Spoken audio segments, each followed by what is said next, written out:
ক্যাটরিনা কাইফ কি সত্যি চাঁদনি বারের সিকুয়েল দিয়ে বলিউডে কামব্যাক করছেন, নাকি এই পুরো খবরটাই একটা সস্তা পাবলিসিটি স্টান্ট?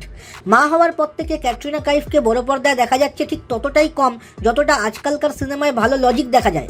শেষবার তাকে দেখা গিয়েছিল মেরি ক্রিসমাস ছবিতে, তারপর থেকে তিনি একেবারে আন্ডারগ্রাউন্ড।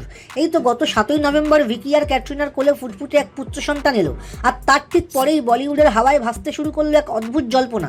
গুজব রটল যে 2001 সালের সেই বিখ্যাত আর ডার্ক সিনেমা চাঁদনি বারের সিকুয়েল নাকি তৈরি হচ্ছে, আর তাতে কামব্যাক করছেন স্বয়ং ক্যাটরিনা কাইফ। মানে ভাবুন, একদিকে বার ড্যান্সার, যৌনপল্লী আর অপরাধ জগতের ডার্ক স্টোরি, আর সেখানে আমাদের গ্ল্যামার কুইন ক্যাটরিনা।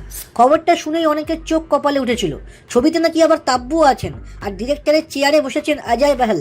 কিন্তু ভাই, বলিউড মানেই তো গুজবের কারখানা। ক্যাটরিনার ঘনিষ্ঠ মহল থেকে সপাটে জানিয়ে দেওয়া হয়েছে এই খবরের কোনো মাথামুন্ডু নেই। ক্যাটরিনা এখন নিজের সন্তানকে সময় দিচ্ছেন, আর এমন কোনো প্রজেক্টে তিনি সাইনই করেননি।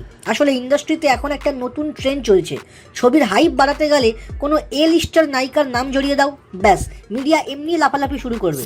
অজয় বাহাল আর সন্দীপ সিংও হয়তো ভেবেছিলেন ক্যাটরিনার নাম ভারিয়ে ছবির মার্কেটিংটা ফ্রিতে সেরে নেবেন।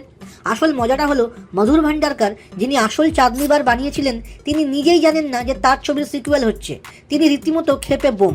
ডিরেক্টর আর প্রডিউসারের নামে আইনি নোটিশও ধরিয়ে দিয়েছেন যে তার পারমিশন ছাড়া ছবির নাম ব্যবহার করা হলো কিভাবে। মানে সোজা কথায়, নিজেদের ছবির ফ্রিতে প্রমোশন করার জন্যই কেউ একজন ক্যাটরিনা কাইফের নামটা বাজারে ছেড়ে দিয়েছিল। এখন ক্যাটরিনা খুঁজছেন এমন স্ক্রিপ্ট যেখানে কাজও হবে, আবার বাচ্চাকেও সময় দেওয়া যাবে।